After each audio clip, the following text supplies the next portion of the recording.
Isus i Marija, draga braćo i sestre, današnja kateheza govori kakva je to uloga Marije u Božjem planu spasenja, uloga Marije u crkvi, u životu nas kao vjernika, pa bi na početku samome pročitao jedan dio teksta rasprave koji smo već, nadam se, svi prošli jer je on na 14. broju, pa poslušajmo što to svetac govori, što crkva u biti i vjeruje.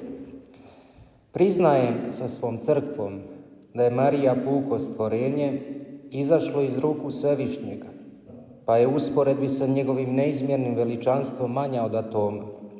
Ili radije, ona nije ništa jer je on sam onaj koji jest. Dosljedno ovaj veliki Gospodin, uvijek neovisan i dostatan sam sebi, nije uopće ni najmanje trebao presvetu djevicu, niti je treba kako bi izvršio svoju volju i očitovao svoju slavu. Njemu je dosta htjeti, pa će sve biti. Međutim, kaže mi ovo, uzevši stvari kako stoji. Otkad je Bog stvorio presvetu djevicu, on je po njoj htio početi i dovršiti svoja najveća djela. Stoga možemo slobodno vjerovati da on neće svoj postupak promijeniti kroz sve vjekove, jer je on Bog, te nimalo ne mijenja ni svoje misli, ni svoje ponašanje. Bog Otac dao je svoga Sina jedinca samo po Mariji. Uza sve uzdisaje patrijarha, uza sve molitve proroka i svetaca Starog Zavjeta, kroz 4000 godina da dobiju to blago, Marija ga je jedina zaslužila i našla milost pred Bogom svojim žarkim molitvama i visokim krepostima. Budući da je svijet bio nedostojan, kaže sveti Augustin, primiti Sina Božjega neposredno iz očevih ruku, Otac ga je dao Mariji da ga svijet primi od nje. Sin se je Božji utjelovio za naše spasenje, ali u Mariji i po Mariji. Bog Duh Sveti je oblikovao Isusa Krista, ali tek kad je zatražio njezinu privolu po jednom od prvih službenika svoga dvora. Draga braćo i sestre, u ovome malome tekstiću koji sam pročitao su sadržane neke vrlo važne stvari koje se tiču naše vjere, možemo reći tako i neke dogme koje su sadržane u učenju crkve, ali također i ta činjenica da Marija jest, da Marija je bila, da Marija će biti suradnica i to vjerna suradnica Božja. Ona nije boginja, nego od krvi i mesa kao i svi mi ostali, ali se pokazala kao ona koju crkva s pravom naziva uzorom svim vjernicima. Uzorom radi tih konkretnih stvari koje u njoj vidimo. Marija u trenutku navještenja, to crkveni oci puno puta koriste usporedbu sa Evom, naziva se novom Evom, to jest onom koja u slobodan pristanak Bogu dopusta Bogu da započne djelo spasenja čovjeka i to ne prisilno, ne nasilno, nego kroz njezin slobodan, ponizan pristanak, kroz njezine riječi: evo službenice Gospodu, neka mi bude po tvojoj riječi, neka mi bude onako kako ti želiš. Spasenje započinje u poniznosti i slobodi. Druga stvar koja je vrlo bitna u razumijevanju uloge Marije je titula koju joj dajemo, a to je da ona Bogorodica. Kroz povijest u prvim stoljećima bila je velika rasprava o tome kako nazvati Mariju. Nazvati je Bogorodica ili Kristorodica, Teotokos ili Hristotokos. Ali svaka Marijina titula je uvijek usmjerena na Isusa Krista. Ako ona nije Bogorodica, automatizmom ili Isus Hrist nije pravi Bog ili Isus Hrist nije pravi čovjek. A mi vjerujemo da Isus Hrist i pravi Bog i pravi čovjek, da je radi nas ljudi, radi našeg spasenja, sišao među nas i utjelovio se po Duhu Svetom od Marije djevice i postao čovjekom. I ta titula je jako bitna, jer Isus Hrist kojeg Marija rađa jest pravi Bog i pravi čovjek.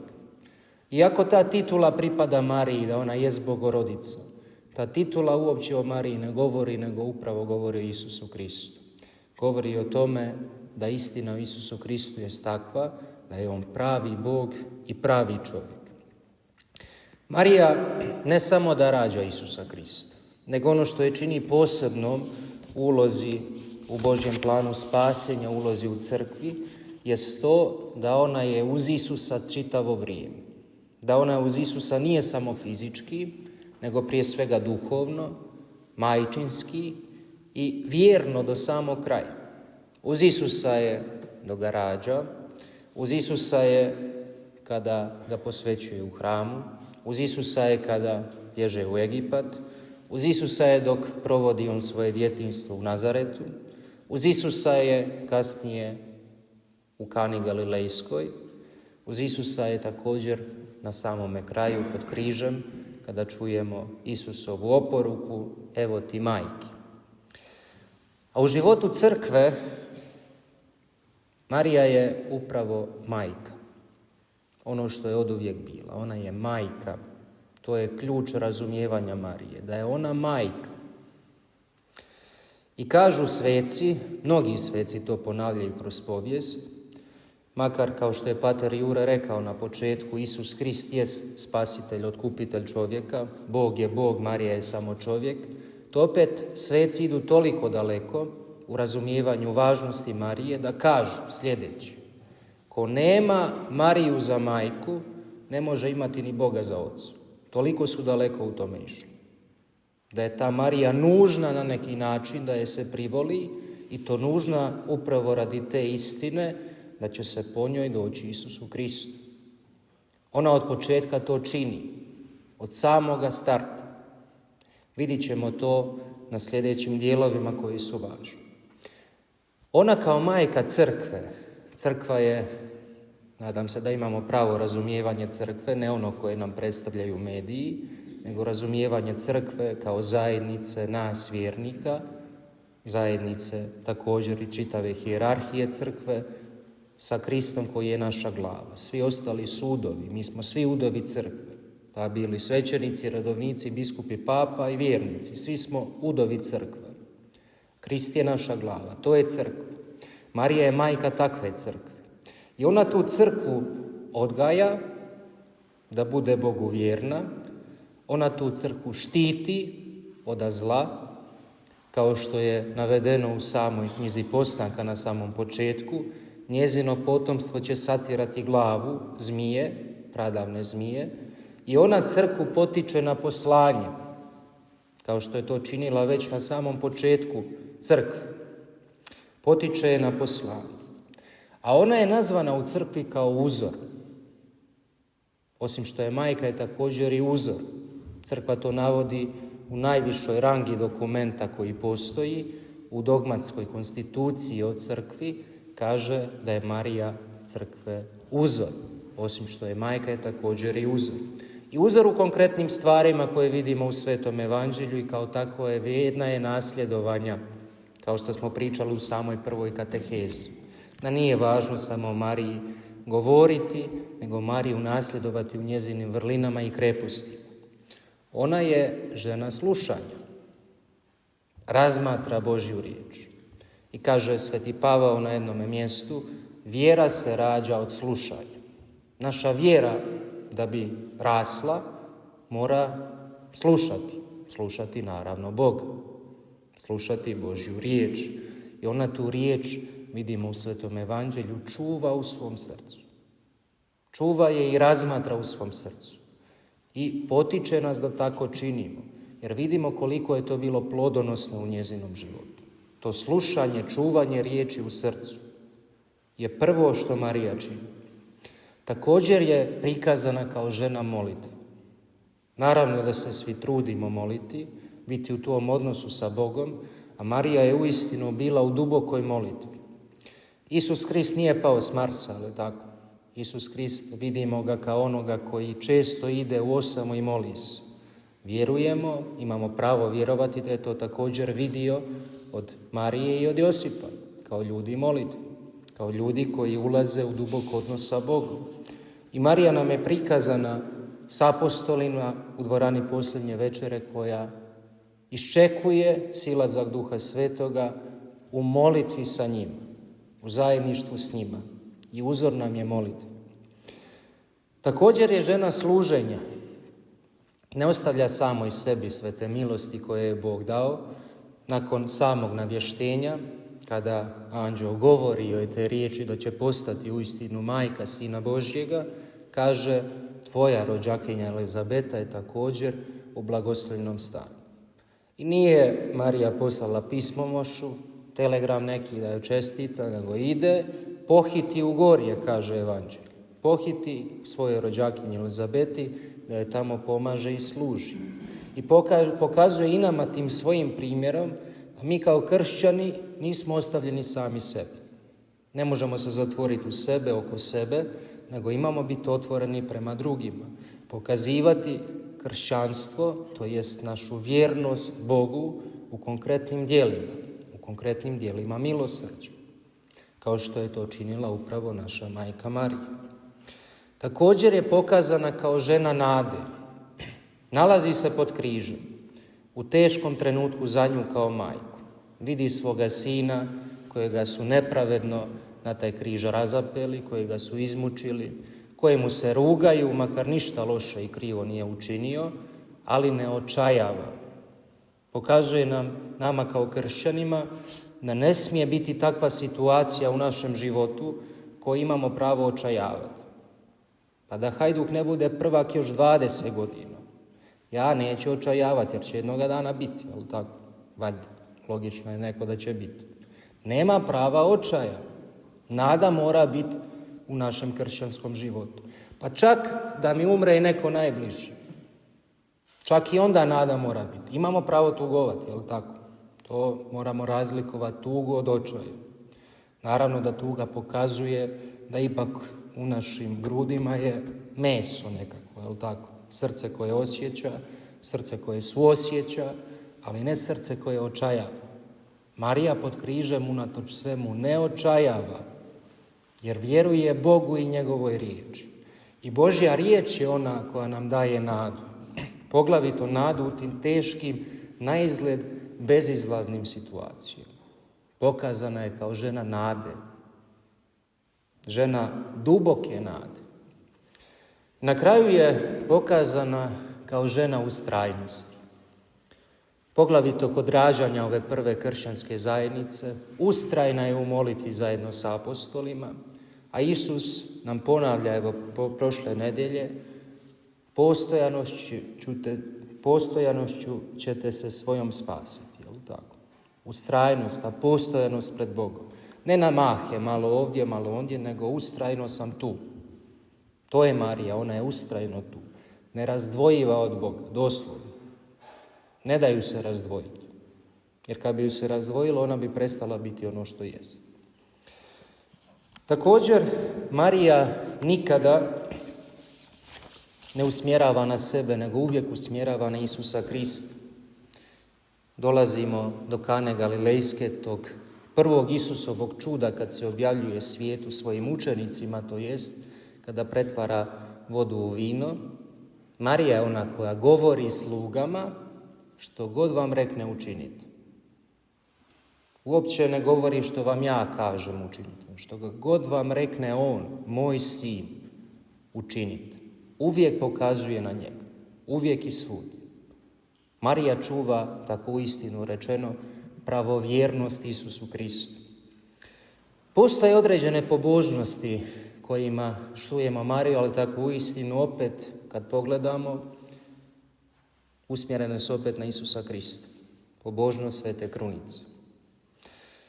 Sva otajstva koja imamo, njih 20, sve govore o Isusu Kristu. Ili o Božjem dijelu u Mariji. Nikad o njoj izričito, izravno o njoj. Ona otajstva koja govore o njoj, govore tako uistinu o Božjem djelovanju u njoj. O tome što znači i što može učiniti suradnja sa Bogom. To da je kraljica neba i zemlje je činjenica da je surađivala sa Bogom, da je Bog ju nagradio za to. To što je uznesena dušom i tijelom na nebo pokazuje isto tako koliko Bog ljubi Mariju, koliko je uzvisio na druga stvorenja. A ova ostala otajstva koja promišljamo. Pokazuje nam tako u istinu Isusa Krista. Od njegovog početka života, od toga da je začet u utrobi majke, pa sve do kraja kada je uzašao na nebo i nakon neba poslao Duha Svetoga nama, svojoj crkvi. Marijine svetkovine kroz godinu, Marijini blagdani, opet ne govore o njemu. Govore ponovno o Isusu Kristu. Prva svetkovina u godini je Nova godina, takozvano popularno Silvestrovo, 31. ali prvoga je svetkovina Marije Bogorodice. I pokazuje tu istinu Isusu Kristu da je Isus Krist pravi Bog i pravi čovjek. Svetkovina kasnije uznesenja Marijina dušom i tijelom na nebo pokazuje upravo ovo o čemu sam govorio, koliko Bog je obdario nju svojom ljubavi. Svetkovina njezina, to jest blagdan njezina rođenja, takozvana Mala Gospa, pokazuje isto tako tu istinu da Bog je nju izabrao među svim drugima, da je zbog toga ona izrekla svoje veliča, da će je blaženom nazivati svi naraštaji, ali ne radi nje same, nego radi Božjeg djela u nju. I sve ostale razni blagdani i svetkovine su uvijek usmjereni ili na Božju veličinu u Mariji ili izravno na Isusa Krista. Ali Marija nas evo iz praktičnog dijela uči konkretnim stvarima. Svojim primjerom, svojim životom, svojom vjerom nas uči prije svega povjerenju. Povjerenju u Boga. Ne povjerenju u ljude. Ljudi nas mogu izigrati, izigrali su nas milion puta. Ne povjerenju u Hajduka, jel tako? Makar su bili jesenski prvaci 2 put, opet na kraju sezone neko drugi. Nego povjerenju u Boga. Da njezino neka mi bude izgovoreno Bogu, označuje potpuno povjerenje u Boga. Nema u Marije više nikakvog ali, niti kako će, šta će, kud će, s kim će, nego vjerujem ti Bože. To Marija nas uči, da povjerujemo stvarno Bogu, uistinu cijelim srcem, bez ikakve kočnice, bez ičega što nas priječi u tome da budemo potpuno njemu predani. Uči nas također poniznosti, nazvana je poniznom službenicom Gospodnjom, najponiznijom od svih. Ali ta poniznost pokazuje da ima Božje biti ispred našeg. Da Božje stvari su Božje stvari i naše ljudske su ljudske stvari. Da mora biti jedna određena hijerarhija vrijednosti u tim stvarima. Da Božje mora ići ispred ljudskog. Pa makar to naš ljudski bio najbolji plan ikad osmišljen, ako nije u skladu sa Božjim ili Bog nešto ima priječe, Božje mora biti prvo, a tek onda čovječe. To nas Marija uči. Ona je možda imala drugačije zamisli kako će sve to izgledati. Ali kad je Bog postepeno objavivao ono što traži, nije se usprotivila to. Nije rekla nek Isus fino s Josipom radi, tamo vidiš da mu ide izrada tih stolova, nego ko je sad taj trenutak da krene, on ide, ona se s time slaže, s Bogom do kraja. Ne stavlja svoje ispred Božje. Uči nas također ovome razmatranju, čuvanju Božje riječi u svom srcu. Kao što Isus kaže na jednom mjestu u Evanđelju, sijač sije, Bog sije svoju riječ. Izgovara svim ljudima. A gdje će riječ pasti? To ne ovisi o Bogu. To ovisi o nama, o dispoziciji našeg srca. Da li će to srce biti plodno tlo, koje će dodati urod, 30-orostruk, 60-orostruk, 100-struk? Da li će to biti tlo kamenito? Da li će to biti tlo koje je obraslo u razno grmlje, gdje će taj život zaglušiti tu Božju riječ? A Marija uči da to tlo ima biti plodno uvijek i vazda za Boga. Da ta riječ koju nam Bog upućuje ima pasti na plodno tlo srca i donijeti plod u konkretnosti života. Ne u nekim imaginarnim situacijama, nego u konkretnosti života, kao što je donio plod u njezinom životu. Uči nas također Marija odvažnosti, hrabrosti, da živimo našu vjeru i onda kad je teško. Nije joj bilo lako u njezinom životu. Nije bilo lako bila je sama. U ono vrijeme kad ostaneš bez muža, malo si tretiran u društvu kao neko važan, a sin otišao, postao učitelj, putujući učitelj, vidi ga s vremena na vrijeme. Nije joj bilo lako, ali i dalje živjela svoju vjeru. Nije joj bilo lako ni kad taj sin kojeg je jedinog imala na ovom svijetu, vidi ga na Golgoti, na križu, raspeta, među razbojnicima, njegove učenike silne koji su bili oko njega, razbježali se svi unaokolo. Jedino ona pod križem, zajedno s Marijom, Magdalenom, s Ivanom, tim mladim Ivanom. Nije joj bilo lako, ali i dalje svjedočila svoju vjeru. I pokazuje nam svojim primjerom da unatoč svemu treba biti Božji do kraja. I na kraju uči nas Marija i služenju. Uči nas da budemo znak Božje blizine drugim ljudima. Da budemo oni koji ne čine sebe elitarnom jedinicom. Mi smo dobri, mi smo ok, vi briga me se za vama. Nego ona prva ide i služi. Prva pokazuje kao ona koja je najuzvišenija da je vrijedna biti najuniženija pred svijetom ako treba. Radi Boga, ne radi čovjeka, nego radi Boga to čini. Pokazuje da služenje označuje u biti Božju blizinu. Jer njezin sin, kako kaže Pavao apostol, nije se kao plijena držao svoje jednakosti sa Bogom, već je postao nama ljudima sličan u svemu osim u grijehu, već je postao sluga. I sam traži da ako ćemo ući u tu nasljedovanje njega, da postanemo sluge u ovome svijetu.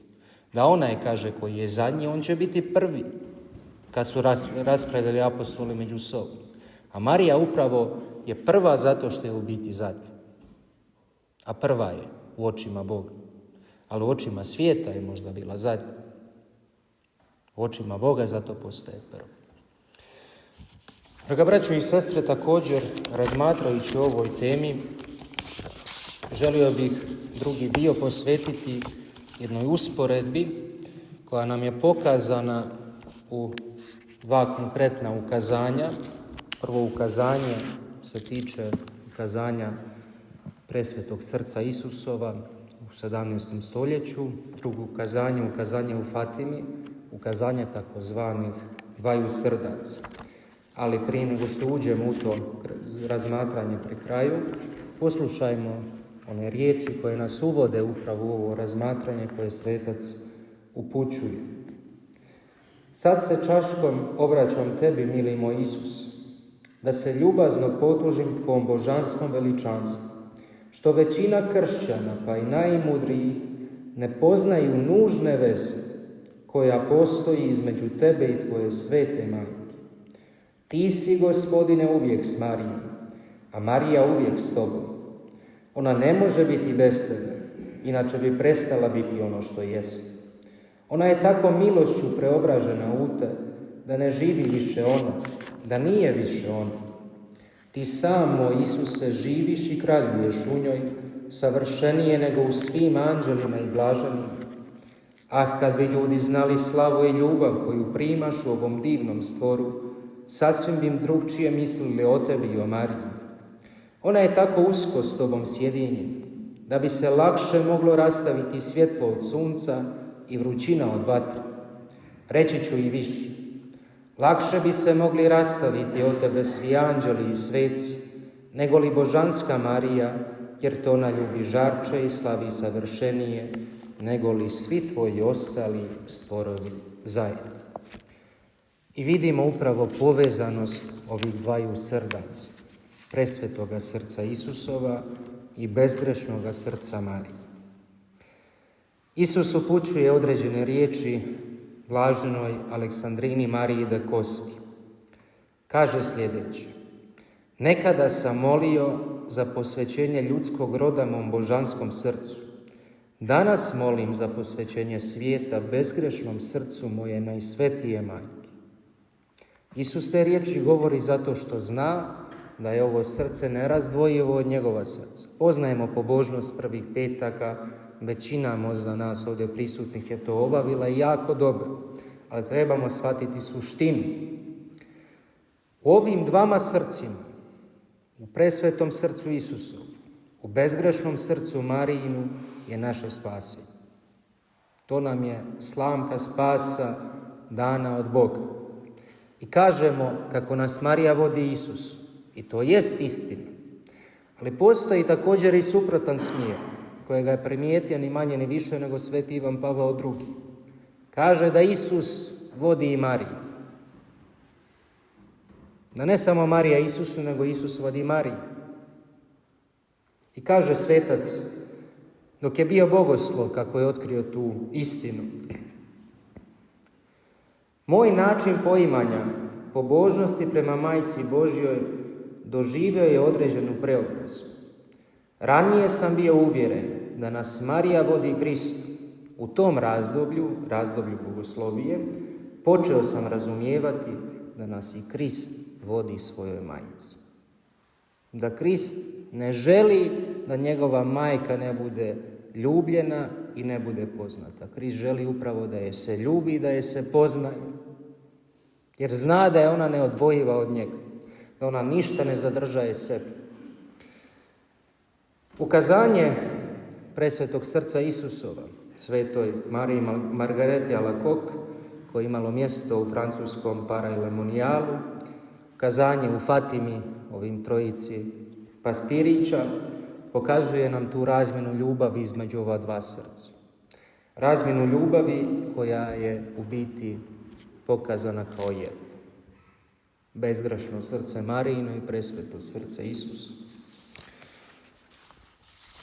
Vidimo također neke određene sličnosti, posebne sličnosti, makar se to dogodilo na razdoblju periodu 240 godina razlike. Prvo ukazanje presvetog srca Isusova je bilo 27.12.1673. Ukazanja u Fatimi znamo da su bili dosta kasnije, 1918. ali tako, ako se ne varam. 1917. Prva sličnost koja se pojavljuju su da su oba srca okružena trnjem. I presveto srce Isusovo i bezgrešno srce Marije. Jer u oba slučaja je to simbol rana koje se tim srcima daje grijesima, koje ljudskost čini prema presvetom srcu Isusovu i bezgrešnom srcu Marijinu svojim grijesima. Također vidimo da oba dva poput sunca sije. U jednom ukazanju, koje je bilo u Francuskoj svetoj Mariji Margareti, Gospodin Isus se ukazuje sjajan od slave sa 5 rana koje svjetlucaju poput sunca. U Fatimi pak Marija se pokazuje odjevena u suncu. A trnova kruna koju sam spomenuo pokazuje da su u patnji jedinstvena ova dva srca. Marija zajedno su osjeća, to jest osjeća zajedno. I traže i na jednom i drugom mjestu naknadu oba ova srca. U Francuskoj Isus moli da se prima sveta pričest na naknadu njegovu srcu svakog prvog petka u mjesecu. U Fatimi Marija moli da se prima sveta pričest na naknadu njezinu srcu svake prve subote u mjesecu.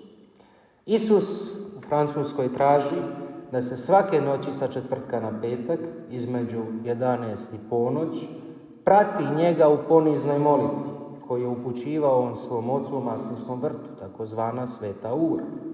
U Fatimi pak Marija moli da se svake prve subote, razmatrajući odabrano tajstvo Svete Krunice, prati nju tijekom 15 minuta.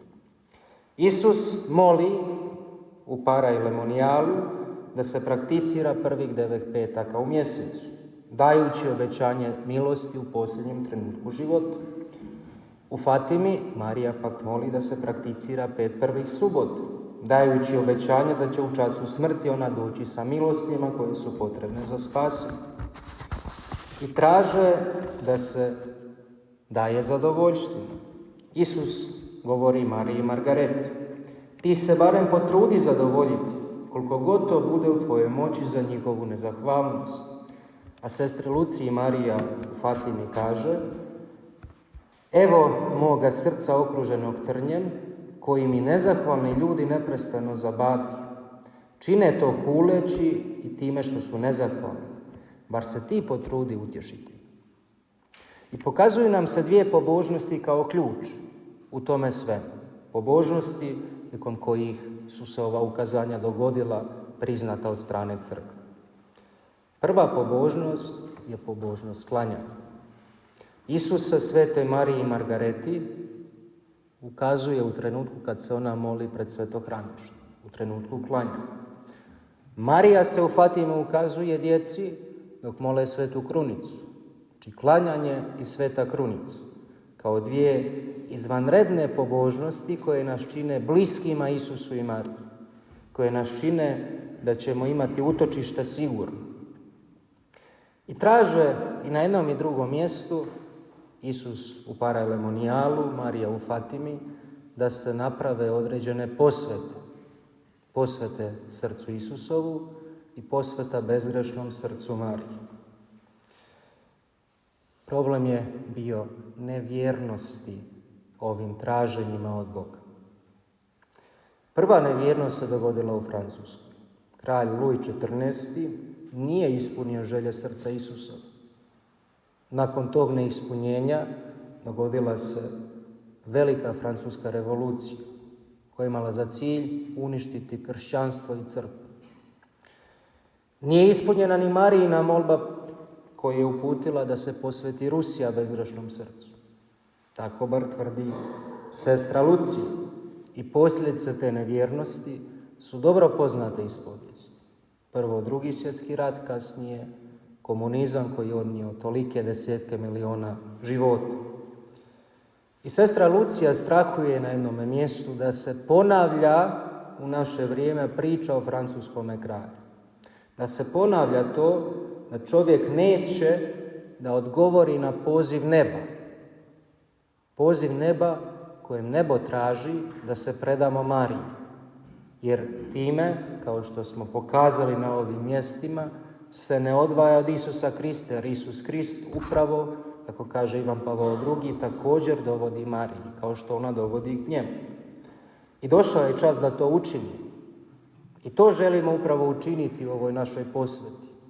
Posvetiti se Mariji, da imamo sigurno utočište u vremenima koja će sigurno doći, jer Bog ne laže.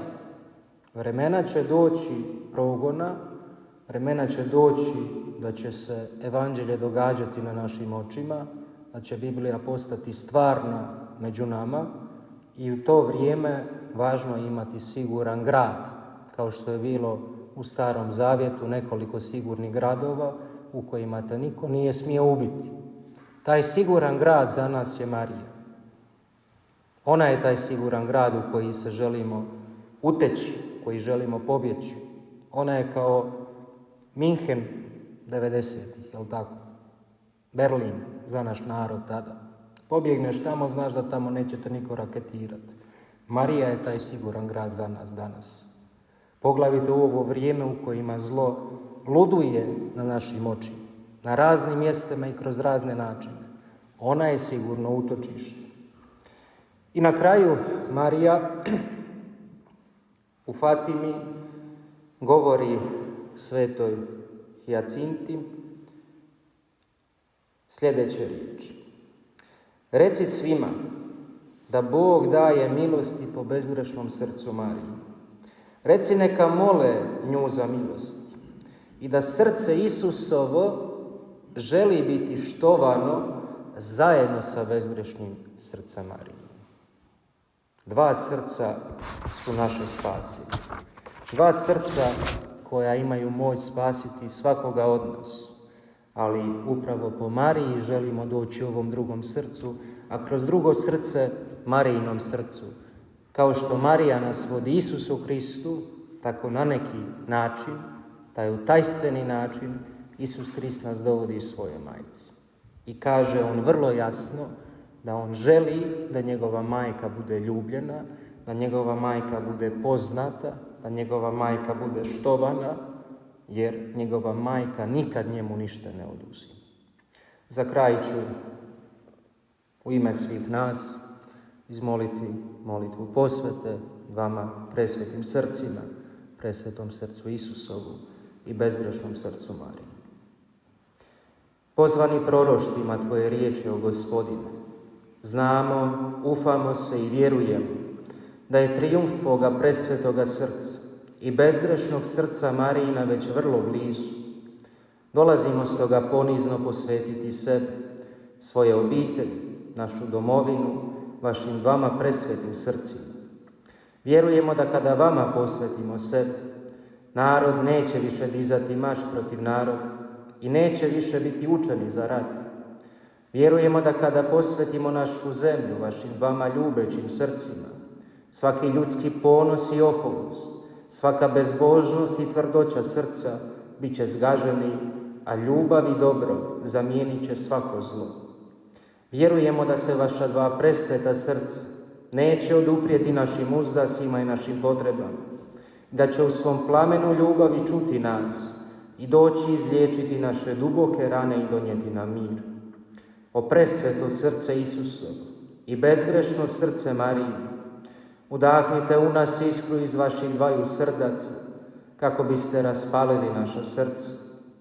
Učinite od naše zemlje savršeno obitavalište vaše svetosti. Ostanite u nama, a mi u vama, da bismo, zahvaljujući ljubavi vaših dvaju srdaca, pronašli mir, jedinstvo i obraćenje. Amen.